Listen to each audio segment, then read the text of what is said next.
ring satunya itu disebut-sebut ada beberapa pilarnya gitu kan. Ada pilar Pak Dasko gitu kan. Kemudian ada pilar Pak Safri.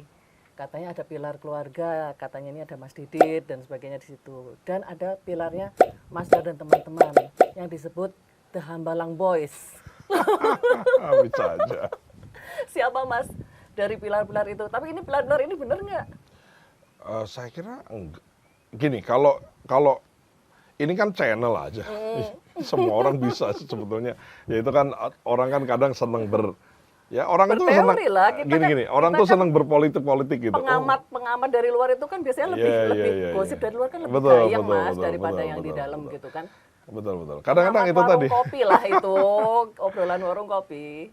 Makanya kalau kita nonton ulasan pengamat di sosial media gitu ya, apakah di mainstream ataupun di sosial media, kadang-kadang kok dia lebih tahu sih gitu maksudnya. Lebih heboh kan? Kalau lebih heboh gitu ya.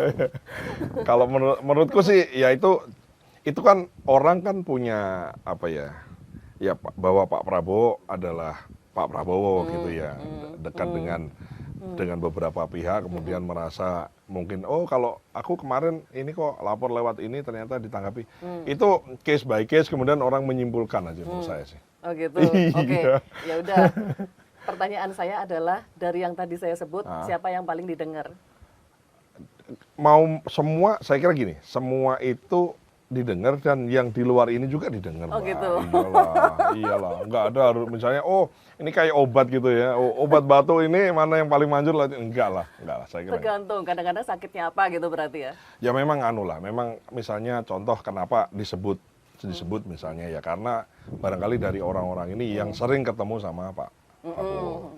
Ketemu dalam rangka apa? Mungkin tidak dalam rangka perannya atau fungsinya sebagai pejabat gitu, tapi karena sesama satu partai. Ya. Pak Dasko satu partai, keluarga kan juga namanya keluarga kan keluarga sering ketemu ya kan, terus Pak Safri juga teman dan sama-sama gitu. Kemudian kalau kami ini kan ngawulo sama beliau ya. Jadi ya kita dipanggil urusan yang lain-lain, urusan partai, urusan apa. Saya misalnya jadi juga ketua partai di Jawa Tengah dan seterusnya ya. Jadi karena sering dipanggil urusan yang lain sehingga kita ini kadang-kadang bisa lah punya kesempatan nitipin suara yang lain lah. Itu aja menurut saya sih.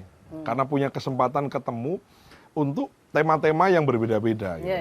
Sementara kan kalau menteri yang lain atau pejabat yang lain kan tematik kan gitu. Misalnya tematik lah, let's say misalnya satu urusan tertentu sesuai bidangnya kan gitu. Sehingga tidak punya kesempatan ketemu sama presiden di luar bidang itu kan. Kalau yang disebut ini tadi itu kan wah dibilangnya pilar dan lain-lain, wah hebat juga ya. Tapi maksud aku tuh ya itu karena punya kesempatan ketemu presidennya lebih tapi sering. Artinya kesempatan untuk ketemunya lebih banyak dengan berbagai backgroundnya tadi. Betul. Terus bukan berarti lebih baik lewat ini. Saya kira oke aja ya. Jadi itu kalau berdasarkan tematik ada salurannya tematik urusan bidang tadi itu ya. Itu ada salurannya pakai tadi disebutkan apakah online, apakah ada rapat kabinet, kemudian bisa laporan dalam forum resmi forum resmi ada. Nah kalau forum-forum yang lain kan ya itu tadi ada orang-orang yang barangkali memang sebelum jadi presiden ya kita ini biasa diskusi untuk urusan lain gitu. Nah